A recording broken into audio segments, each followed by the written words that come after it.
Hello and welcome to our community engagement session. Thank you so much for taking the time to join us. We know that your time is incredibly valuable, and our highest hope is that you find this time informative and valuable. We look forward to your feedback from this information. My name is Terry Surbeck, and I have the honor of leading this department's work. I am the Associate Superintendent of Special Programs, Planning, and Placement. Our agenda for our time together includes looking back on what has happened until now, what will happen in today's session, looking forward to the proposed 2025-2026 projects, and gathering feedback from the community. Before I get started, I would just like to take a moment to share what has already happened in Charlotte-Mecklenburg Schools to prepare us for the first set of exciting projects in the Charlotte community. After a lengthy community engagement process, the Charlotte-Mecklenburg Board of Education approved the 2024-2028 Capital Improvement Plan on February 28, 2023. The primary purpose of this plan was to identify the many facility needs we have in Charlotte-Mecklenburg schools. During the same time frame, we made boundary adjustments for South County and expanded programs associated with our facilities plan. Today, this process, we answered many questions about when specific projects would happen and what the impact of those projects would be on individual schools and communities. We promised that if the bond referendum passed and we could move forward with these improvements, we would come back to impacted schools and communities just as soon as the planning started for those projects. Because the Charlotte community voted in favor of a $2.5 billion bond package last November, we are with you today to share information and to get your thoughts on needed projects.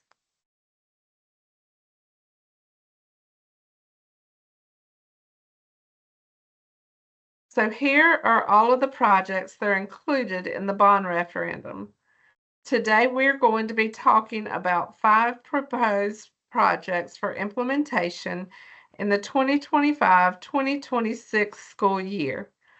All of these changes aim to ensure there is enough space in our schools for all students attending, that facilities meets the needs of the programs at the school, and ultimately, that we have improved student outcomes. 3 of those proposed changes are listed here and therefore have already been approved by our Board of Education. 2 additional proposed changes are also included to ensure students to have optimal schools to attend and have greater access to middle college programs.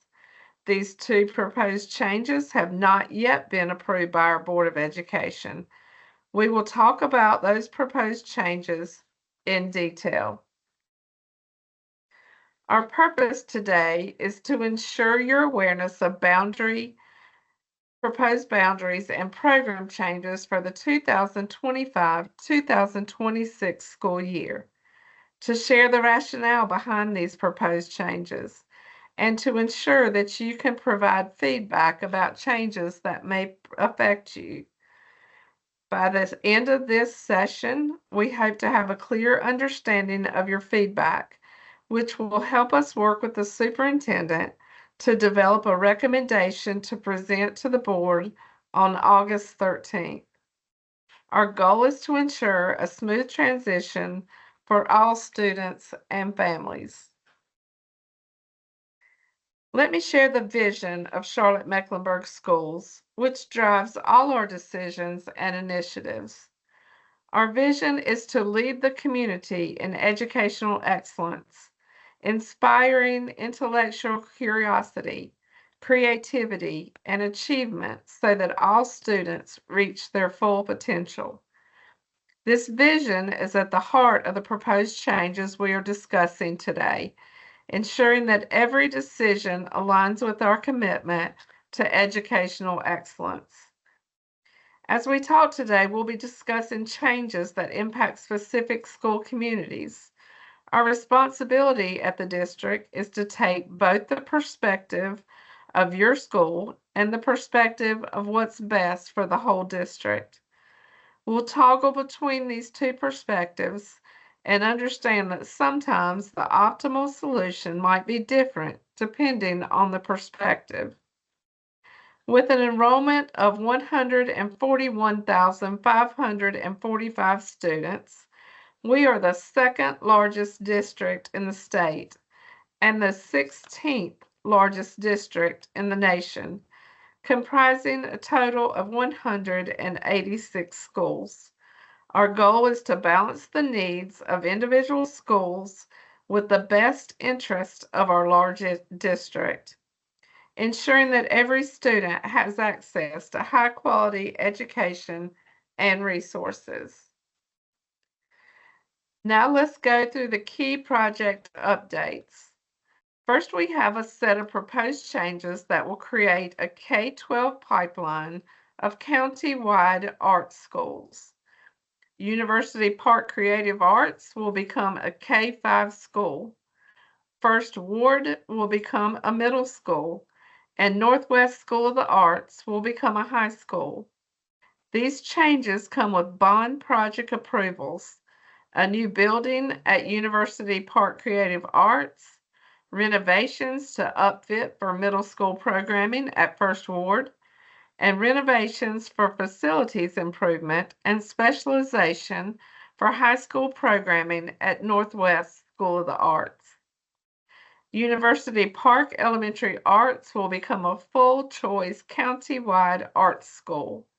This involves reassigning the student attendance boundary. We will also be replacing the school on-site with a new building, being designed specifically to support elementary arts programming. First Ward Creative Arts Academy will become a full-choice county-wide arts middle school. First Ward will be renovated to accept the 6-8 arts choice programs from Northwest School of the Arts. Northwest School of the Arts, which is already a full-choice county-wide arts school, will transition from serving grades 6 through 12 to serving grades 9 through 12. It too is getting renovated to align with special high school arts programming. University Park Creative Arts and First Ward, as county-wide choice programs, will have county-wide transportation, which is a change for the middle school.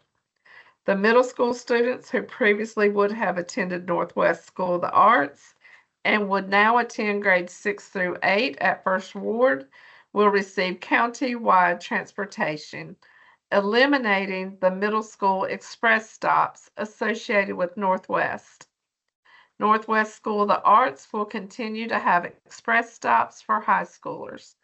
These changes allow for us to grow the quality of the programming and the number of seats we offer countywide, concentrating the programming so these schools can specialize further. One undecided aspect is how this will impact entry requirements at the middle school level. We will work with the school communities to determine the best approach for the new First Ward Middle School, ensuring we honor the addition and preparation process while creating space for high talent and interest. Project number 2 is the Montessori program expansion. The secondary Montessori program currently in the J.T. Williams building will relocate to the Marie G. Myers building in the fall of 2025. As a result of the 2023 general obligation bond funding, the 7 through 12 Montessori Secondary Full Choice Magnet Program will move from John Taylor Williams to the Marie G. Davis campus. The Marie G. Davis building is being upfitted to support secondary Montessori programming, including its emphasis on agriculture programming. It will continue to serve students, from the 4 pre-K through 6 Montessori schools and other students from the district who want to enroll in a secondary Montessori program. This requires the reassignment of the attendance boundary currently at Marie G. Davis. K through 5 students currently attending the IB World program in the Marie G. Davis building may continue in another IB program, select another program choice option, or attend their newly assigned home school. 6th through 8th grade students currently attending the IB World program in the Marie G. Davis building may continue in another IB program, select another program choice option, including secondary Montessori, or attend their newly assigned home school. Our program choice team will work one-on-one with Marie G. Davis families to identify the best school fit for them. We will have spots in the IB programs close to their home addresses and work on designing a new home boundary for students currently assigned to Marie G. Davis. Project number 3, improve school building facilities and utilization. Davidson K through 8 will become a K through 5 school. Grades 6 through 8 students will attend Bailey Middle School. This change addresses the overcrowding issue at Davidson K-8 and ensures that middle school students receive instruction in a facility designed for it, such as science labs, and access a full suite of comprehensive middle school programming. Bailey Middle has a sufficient space to accommodate both its current students and the additional students from Davidson K-8. Additionally, all of these students are assigned to Huff High School. Students in grades 5 through 7 at Davidson K-8 in fall of 2024-2025 will transition to Bailey Middle School for the 2025-2026 school year. This transition assures that all students entering their freshman year at Huff High School will have attended a traditional middle school, thereby leveling the preparedness among students. Comprehensive support, including counseling service and social emotional learning programs, will be provided to help students adjust to the new environment and ensure a smooth transition. Next, Dorothy J. Vaughn and Parkside will become one attendance boundary, and all students will attend school together in the current Parkside facility. The current Dorothy J. Vaughn building is the old Newell Elementary School building, which was replaced off-site. The original structure was built in the 1950s and has undergone numerous renovations. However, continuing to house students in the current Dorothy J. Vaughn building is a financial and operating challenge to the district. We have a great opportunity to provide the students of Dorothy J. Vaughn a spacious and modern facility. Currently, Dorothy J. Vaughn is a full choice school where all students enroll through the program choice lottery, while Parkside enrolls students through an attendance boundary. Parkside's buildings was built for more than twice the number of students it currently serves, so it has the space to accommodate all students from Dorothy J. Vaughn. All students, whether entering through the home boundary or through the choice lottery, will receive the STEM coding programming and theme integration. Charlotte-Mecklenburg Schools will work with the 2 school communities, the principals, PTOs, and staff to create one integrated school culture. Project number 4, early college program expansion. We are proposing to convert our current middle colleges to early colleges. This change will impact the following schools: Cato Middle College, Harper Middle College, Levine Middle College, and Maracas Middle College. First, let me define these terms for you. Middle colleges are small public high schools located on college campuses that serve students in grades 11 and 12. They provide students the opportunity to take college courses for free while completing their high school diploma. Early colleges are similar to middle colleges, but they serve students from grades 9 through 12. Because they enroll students for 4 years instead of 2, they allow students to not just take college courses, but to have a greater opportunity to earn a high school diploma and associate degree, transferable college credit, or career certification simultaneously. The proposed change is that these schools will all serve 9 through 12 students and have a boundary based on your assigned home school. This will allow for a longer time to build a stronger school culture before students are put in the stream of college students, as well as build stronger relationships with the administrative and counseling staff. Additionally, students will have access to transportation, which they currently do not receive. The North Carolina Department of Public Instruction is very supportive of our plan to convert all our middle college schools to early college schools. DPI believes the full grade span provides for a more robust model that can truly meet the needs of target populations, students at risk of not graduating, first-generation college students, and students who would benefit from accelerated instruction. Essentially, moving to the early college model will allow us to serve more students better. Instead of just grades 11 and 12, we'll now have 9 through 12 and have a cohesive model with a stronger college-going career development culture. This change will provide the best of both worlds. Students will be able to go back to their home school to participate in sports and extracurricular activities while benefiting from the early college model. Let's talk through our next steps and our timeline. With this timeline, we're trying to balance two things. One, we always want the community to be well informed and provide multiple opportunities to hear your feedback. As such, we began meeting with families in early June. We will continue with meetings this summer, including in-person, virtual, and recorded sessions. Two, we need to make sure a decision is made early in the fall so families will have plenty of time to make decisions regarding program choice and transfer opportunities.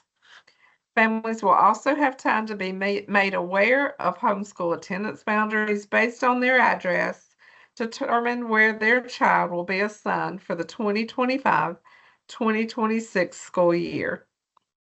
The purpose of our community engagement sessions is to gather your feedback to support our work with the superintendent to develop a recommendation to be presented to the Board of Education on August 13th.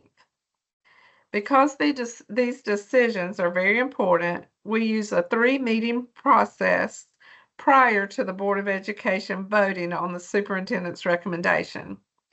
Let me explain this process in detail. The first meeting will be held August 13th at 6 p.m. in the Government Center. CMS leadership will share a report which will include a summary of feedback collected from the community and the superintendent's recommendation for the 2025-2026 projects. Members of the public are welcome to attend the meeting and may also view the meeting on Facebook Live. The second meeting is August 27th at 6 p.m. in the Government Center. This is a public hearing. We're gathering your feedback and we'll summarize it, as well as our third party that is RTI.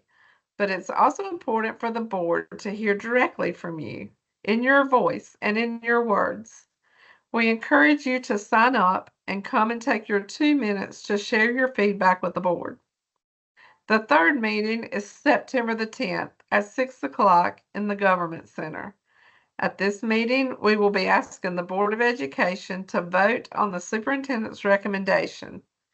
The board may choose to amend the superintendent's recommendation based on the feedback that they have received from the community.